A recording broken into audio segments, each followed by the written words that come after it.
मंदिर के एग्जैक्ट पास पास ही में समंदर है।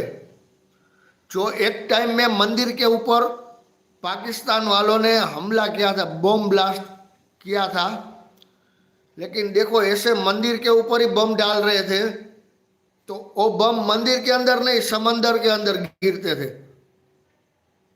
इतना चमत्कारिक मंदिर हो। देखो ये डाला मैंने तो इधर पड़ा,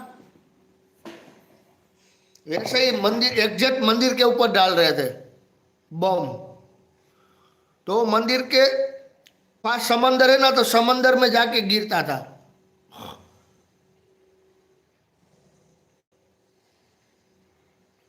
और वो सोचने लगते थे कि ऐसा क्यों, हम डालते ही इधर तो जाता है इधर क्यों।